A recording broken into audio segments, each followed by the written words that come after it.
know, I came down here, and it's been a wonderful experience since. I'm happy to be part of the 4th District. I look forward to representing the 4th District. I'm from Apex, and it's a great town to be a part of, and I'm your fellow American. And on that basis, we can come together, and I can represent you in Washington, D.C.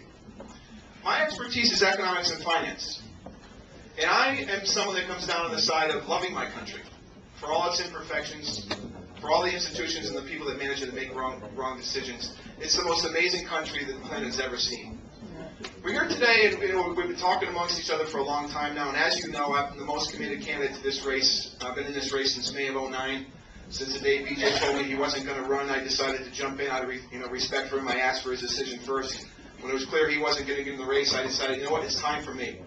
Because what happened in January of '09 when Barack Obama was inaugurated president, it became clear the man was going to pursue the agenda in which he had in mind in the 3 years of his campaign. And that was an agenda that's basically taking us further down the road towards a socialist nation. And as most of you know, we've been on this path for some time, right? It didn't just happen this year or last year. It didn't just happen during the 8 years of the Bush administration. We've been on this path since the late 1950s, early 1960s, and Republicans and Democrats have been part of it. And I decided that this was an opportunity in my life to step forward, off the sidelines, onto the playing field, to do something that matters for Americans, to make sure we remain the greatest country on the planet, the superpower, the best economy, the most productive economy, the greatest wealth-creating machine we've ever seen. I don't believe the past 100 years has been a fraud. That's un-American thinking. I believe the past 100 years have been amazing for America. And the institutions that have been part of the creation of this wealth are the institutions that we should embrace going forward.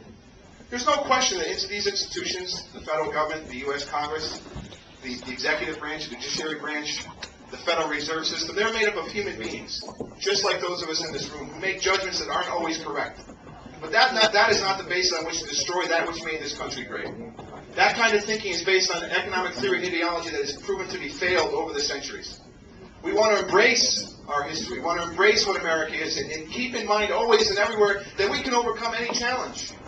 That perseverance is what makes America great.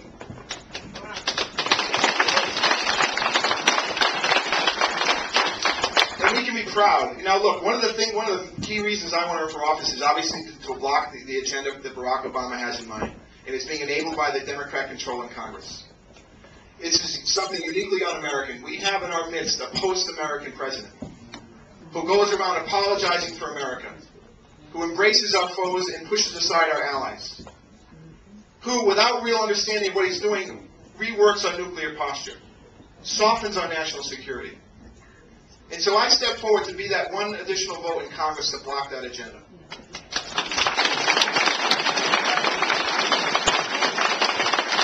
That's how it starts here. It starts with one vote at a time. You get a guy like Frank Roach in Congress, the courage, determination, and the unique understanding of the transmission mechanism between what goes on in Washington, D.C. at a fiscal level, how it relates to monetary policy coming out of the Federal Reserve System, and then how that impacts Main Street. Because that's really what we're focused on, right? Our daily lives, what goes on in our daily lives, the unique self-interest, individual responsibility, personal attitudes towards what's best for us and our family. And when those all coalesce as a bunch of citizens, that's what drives us forward. But ultimately, what I really wanted was to be uniquely and unequivocally proud of my federal government. There's one institution left right now that we can do that without question, and that's the U.S. military.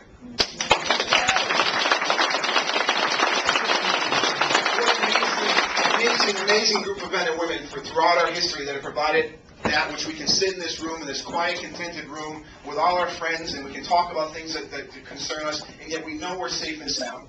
And that's because the men and women in the U.S. military have sacrificed their lives to make sure we can do something like this.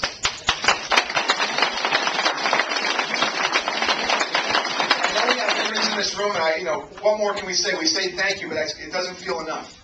So we say thank you, we say thank you, we say thank you. When I lived in New York City for many years, that liberal bastion where I honed my conservative credentials and got the confidence on the issues to run against a guy like David Price, you had the Fleet Week every year. And I would see the sailors and Marines and Army personnel and Air Force personnel. They would all come, even though it was Fleet Week. It was all the services, the Coast Guard, whoever it was. And I would reach out to them and say thank you on the streets of Manhattan. And you could see in their faces and their body language, they were pushed back on their heels, and someone would take the moment, and it was only a moment, to say thank you to them.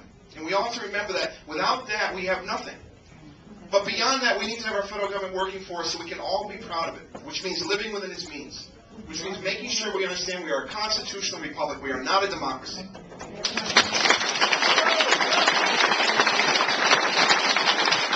As a wonderful new group that's just formed in North Carolina in the Triangle area, the Constitutional Freedom Alliance makes clear to its new members, democracy in and of itself is a dangerous process. We want to make sure we hold on to what we are as a constitutional republic. And that means personal responsibility. That means delayed gratification. That means making sure that citizens, we exercise our critical responsibility of voting and getting the right people in office. And here we are today, into the early voting session already, and it's time to choose.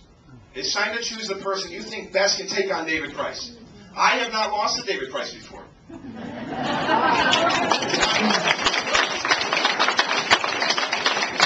I say that tongue-in-cheek, of course. He's a big challenge for anyone, including myself. But the point is, I have the unique perspective. I have the objectivity. The policies I have in mind have not yet been tested. The policies some of my challenges have in mind have already been tested and proven ineffective. We need to think about the fact that my expertise is economics and finance. And right now, that is the unique qualification we need in Washington, D.C. to handle our fiscal difficulties. There's no doubt. I can't tell a doctor what to do because I don't have the knowledge. But if you're not an economics expert or finance expert, it's tough to tell those that are what to do and what's right and what the ideology should be and what the philosophy should be. It's not about cratering our economy first to move ahead to become strong again. It's about managing the situation such that we recognize our strengths, we work on those weaknesses, and we make the whole system stronger.